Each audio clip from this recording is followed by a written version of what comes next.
वहीं अधिक जानकारी के साथ फोन लाइन पर जुड़ गए हमारे channel head Brijmohan Singh ji. Sir, आपका बहुत बहुत स्वागत है। सर, जिस तरह से आप देख रहे हैं कि उत्तर प्रदेश में लगातार कई सारी अटकलें सुनने को मिली, कई सारी बातें सुनने को मिली, वहीं 3 दिन की जो ये बातें थी और इन सभी के बीच में 3 दिन तक जो ये घटनाक्रम घटा, इसमें कोई कुछ कह रहा था तो कोई कुछ कह रहा था। तो सर, आप जिस तरह से मुख्यमंत्री योगी आदित्यनाथ को व्यक्तिगत तौर पर जानते हैं, आप गोरखपुर से भी है, वहीं आप सर संगठन से भी जुड़े हुए हैं। इसके साथ ही सर मैं आपसे जानना चाहूंगी कि आप विस्तार पूर्वक इस पूरे घटनाक्रम के बारे में हमारे दर्शकों को जानकारी दें।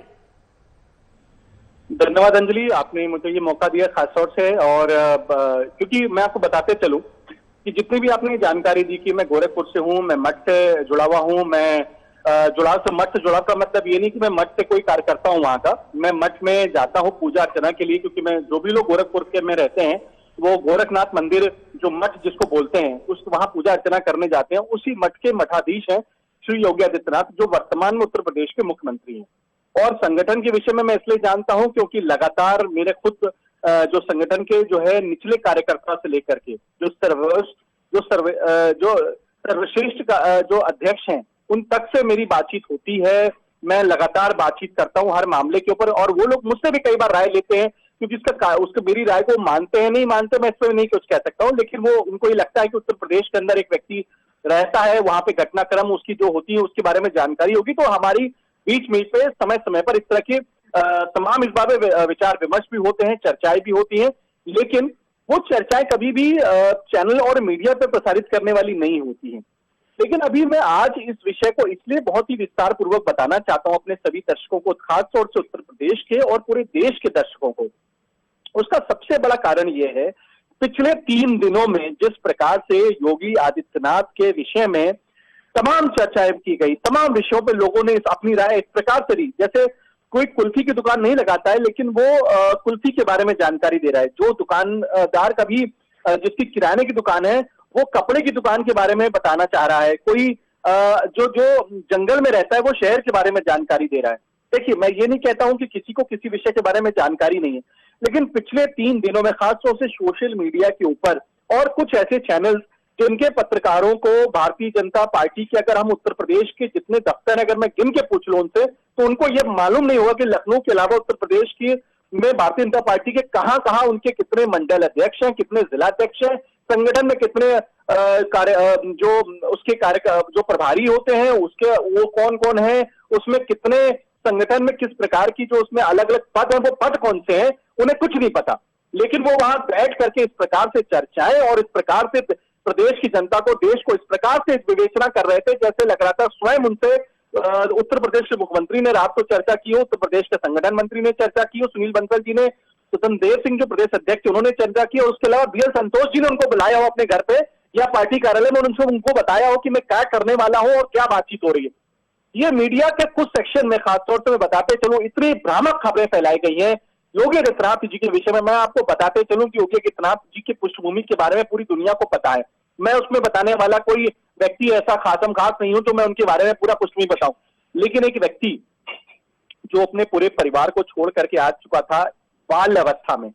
आप ये सोचिए कि कोरोना काल के अंदर आदमी अपने माँ बाप के लिए आंसू, जो 40 साल का व्यक्ति था वो अपने 60 साल 70 साल के माता पिता के लिए आंखों से आंसू निकाल रहा था, क्योंकि उसको लग रहा था उसके माता पिता की जीवन की बचाने की आवश्यकता है। यहाँ पे बाल्यकाल में आप सोचिए कि जो बच्चे अपने माँ बाप से कितने जुड़े रहते हैं, परिवार को सबको कितनी ज्यादा जरूरत रहती है। ऐसे मौके पर, ऐसे अवसर पर योगी आदित्यनाथ जी ने जो त्याग का, जो बलिदान का जो अपना परिचय दिया था वो बाल्यकाल से दिया था।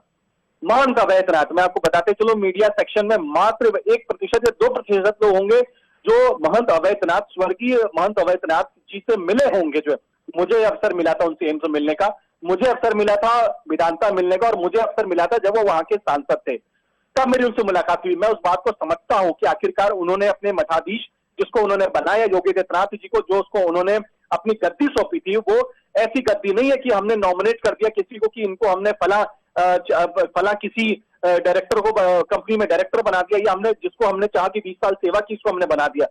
वो जिसने हमारी सेवा की, जिसने मठ के लिए पूरी ईमानदारी से मेहनत की, वो उसके योग्य है कि नहीं, इसके बाद उसको बनाया गया। और इसलिए वो जो है उसके बाद उनको सांसद का टिकट मिला। उनकी जो क्योंकि खुद महंत अवैधनाथ, स्वर्गीय महंत अवैधनाथ वहां से सांसद थे गोरखपुर से, कई बार उसके बाद योगी आदित्यनाथ जी सांसद थे। मैं आपको बताते चलूं कि हम किसी को अगर कोई व्यक्ति थोपेंगे, अगर वो व्यक्ति उनको पसंद नहीं आ रहा है तो वो चुनाव भी हार सकते थे। जैसे तमाम राजनीतिक लोगों के साथ होता है कि अगर बाप के साथ अगर बेटे को टिकट दिया जाता है तो कई बार बेटा जो है वो चुनाव हार जाता है, उनकी बेटी बहू चुनाव हार जाती है, पत्नी चुनाव हार जाती है। इसका तात्पर्य सिर्फ ये रहता है कि जनता ने स्वीकार नहीं किया। योगी आदित्यनाथ जी के मैं आपको विषय में बताते चलूं कि लगातार कई बार सांसद रहने के बाद ये परिचय उन्होंने दिया कि उत्तर प्रदेश की जो जनता है, जिसमें गोरखपुर खासतौर से, जिसको हमेशा दूसरे कारणों से जाना गया, खराब कारणों से जाना गया, वहां पे एक हिंदू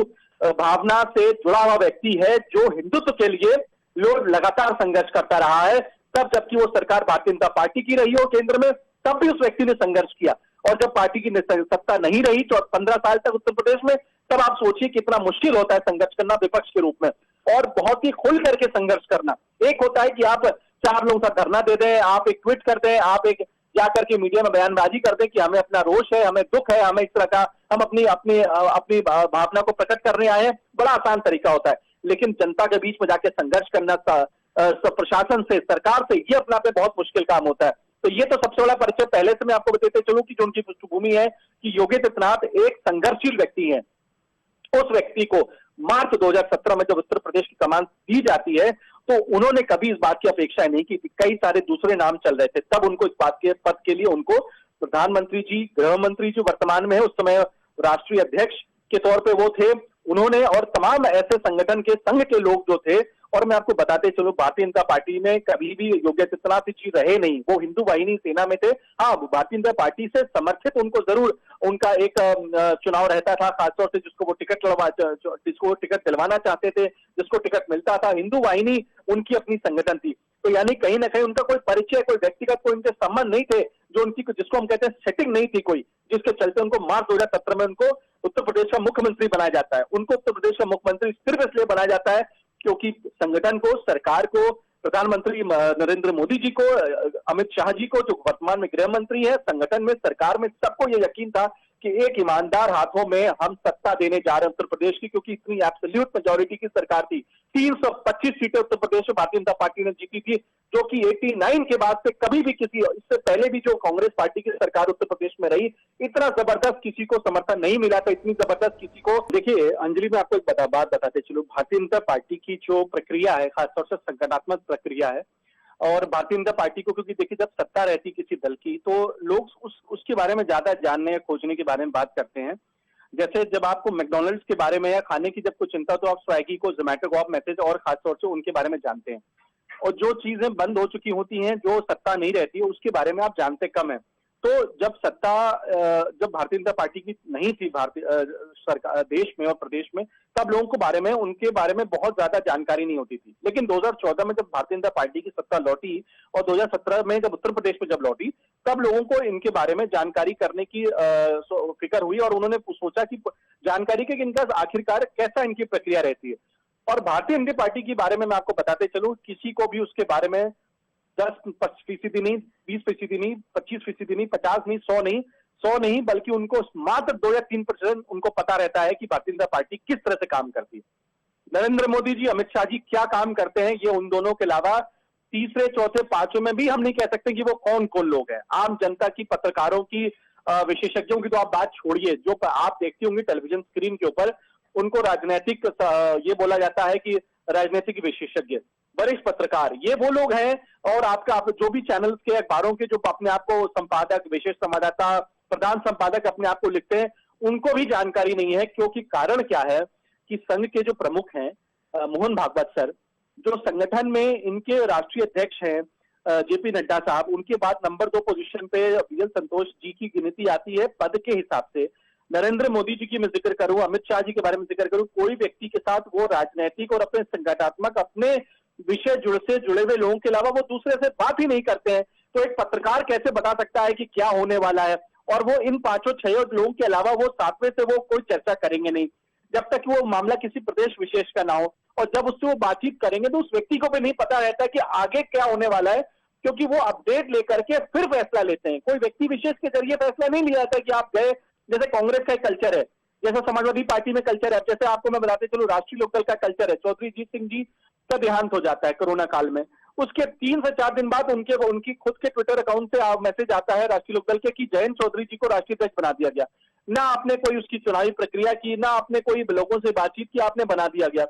समाजवादी पार्टी का भी यही सिलसिला है कि उनको खुद वो लोग तय कर लेते हैं, उसके बाद उनके राष्ट्रीय अध्यक्ष बन जाते हैं, उनके पदाधिकारी बन जाते हैं। कांग्रेस पार्टी में भी उनके लोग जाते हैं, वो तय कराते हैं कि ये सीएलपी लीडर बनेंगे, ये इसके अलावा यहाँ के प्रदेश अध्यक्ष बनेंगे। भारतीय जनता पार्टी में ऐसी सिस्टम नहीं है अंजलि। भारतीय जनता पार्टी में पूरी एक ट्रांसपेरेंसी है, उन लोगों से राय ली जाती है जो पार्टी से जुड़े हुए लोग हैं, जिन्होंने पार्टी के लिए 2 साल, 4 साल, 5 साल नहीं, 20 साल, 25 साल, 30 साल सेवा दी है, जो पूरी निष्ठा से जुड़े रहे, जिनके पास कोई पद, कोई स्वार्थ का कोई पद नहीं था, उनको पास कोई संगठनात्मक पद नहीं था, फिर भी वो पार्टी के लिए काम कर रहे हैं। ये अपने आप में एक बड़ी बात है जो इस पार्टी के अंदर सिर्फ है अंजलि, कि किसी को राष्ट्रीय महासचिव बनाया जाता है, प्रदेश अध्यक्ष बनाते हैं, उसके बाद उसको पार्टी के हिसाब से बोला जाता है कि आप देखिए क्या हो रहा है पार्टी में, आप पार्टी के लिए कुछ बड़ा करिए। इस पार्टी के अंदर इकलौता ऐसा संस्थान है, इकलौती ऐसी पार्टी है देश की नहीं विश्व की, जिसमें कई सारे ऐसे कार्यकर्ता हैं जिनको कोई पद नहीं मिला हो, लेकिन आप विश्वास नहीं मानेंगे कि प्रधानमंत्री नरेंद्र मोदी जी उनको फोन करके पूछते हैं कि आप बताइए आपके इलाके का हाल क्या है। बनारस के अंदर वाराणसी में जो उनकी कॉन्स्टिट्यूएंसी है, वो वाराणसी के डीएम से, वहां के मेयर से, वहां के सांसद, वो स्वयं सांसद है, विधायक से और किसी वहां के मंत्री से नहीं बात करते हैं। वो वहां के आम आदमी से, जो आप सोच भी नहीं सकते, उनको वो कॉल करते हैं, पूछते हैं क्या हाल चल रहा है, फिर वो वेरीफाई करते हैं। ये वेरिफिकेशन का जो कल्चर है, ये सिर्फ भारतीय जनता पार्टी में। और आप 3 दिन तक वहां पे इतनी बड़ी, वहां पे कोई उठा पटक नहीं, ये जनरल एक सेगमेंट होता है जो सिर्फ चुनाव से पहले नहीं, कोविड का महादौर था ये। और आज मैं भी आपसे नहीं कह सकता हूं, मैं सिर्फ यहाँ पे ये चर्चा करने के लिए बैठा हूं कि योगी आदित्यनाथ जी के विषय में जो भी अनर्गल बातें की गई, जो भी चर्चा की गई, उस पर कहीं ना कहीं वो सब फर्जी थी, वो झूठी थी। और कल, लेकिन मैं आपको ये भी बताऊं कि कल कोई फैसला अगर होता है, परसों कोई फैसला पार्टी में होता है, तो वो कल परसों जो फैसला होगा उसकी भी मैं गारंटी नहीं दे सकता हूं कि वो फैसला क्या होगा। लेकिन यहां पे लोग इस प्रकार से चर्चा विचर्चा कर रहे हैं, तो उस व्यक्ति के बारे में जिस व्यक्ति ने, अंजलि, मुझे लगता है कि पिछले कोविड में 2020 में जब कोविड का कार्यकाल जब शुरू होता है, क्योंकि मार्च के एंड में जब शुरू पता चलता है कि कोविड शुरुआत हो चुकी है,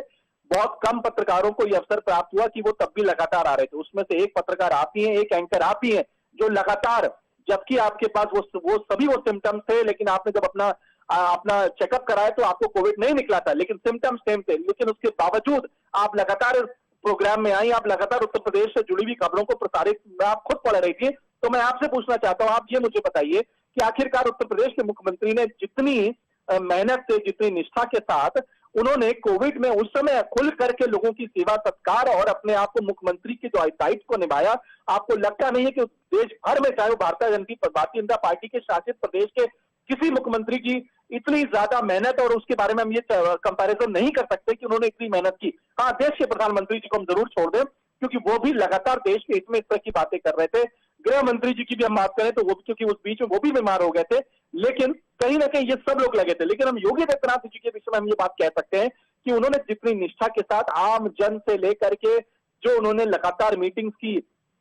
टीम 11 की आपने चर्चा उस समय शुरुआत की थी। टीम 11 कोई क्रिकेट टीम की टीम 11 नहीं थी, वो उत्तर प्रदेश को बचाने की टीम 11 थी, जिसमें लगातार अधिकारी, मंत्री, सब के सारे के सारे लोग उसमें शामिल थे। और वैसे ही इस बार उन्होंने 2021 में किया। इस बार जरूर हम ये कह सकते हैं कि प्रकृति की इस महामारी में योगी आदित्यनाथ जी ने ये जरूर इस बार उनके प्रयास करने के बावजूद कई लोगों के घरों में लोग नहीं रहे। खुद मेरे पिताजी का देहांत होता है, लेकिन वो देहांत तब होता है जब उनकी सारी सुविधाएं मिलती है। तो कहीं ना कहीं ये तो अपने आप में एक प्रकृति का जो नियम है, उसके विरुद्ध हम लोग कुछ नहीं कर सकते। जिसका जितना समय लिखा है वो समय होता है, लेकिन कमी किसी चीज की मैंने नहीं की। उसी प्रकार से योगी आदित्यनाथ जी ने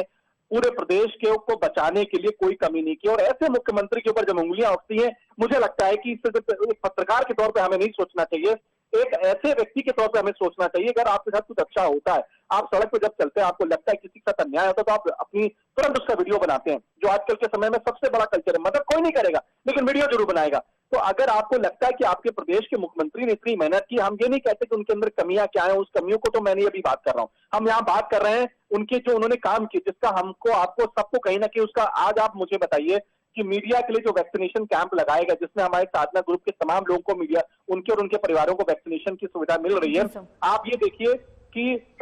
देश में भी खासतौर से और दूसरे राज्यों में भी अभी भी इतनी भीड़ है, इतनी, उसके बावजूद भी जो है दिल्ली में आपके अभी जाकर के मीडिया कर्मियों के लिए इस प्रकार की शुरुआत की गई वैक्सीनेशन की। और जो नोएडा में उन्होंने शुरुआत कर दी थी, ये कितनी बड़ी सुविधा है। आपको रजिस्ट्रेशन में आपको नंबर नहीं लग रहा है। आप क्या बात कर रहे हैं? हर पत्रकारों को उन्होंने, खासतौर से जो उन्होंने देखा, जो कोरोना वॉरियर्स का नाम देने से बड़ी बात नहीं होती है, जो सुविधाएं उनको दी, जो उन्होंने उनके लिए जो किया, इसको हमें कहीं ना कहीं हमें देखना चाहिए और हमें एहसास करना चाहिए। पत्रकारिता का मतलब ये नहीं है सिर्फ नेगेटिव ही और हम क्रिटिसिज्म करते रहे किसी को, और ये भी नहीं कि मैं तारीफ कर रहा हूं तो सिर्फ तारीफ करें। जहां बात आए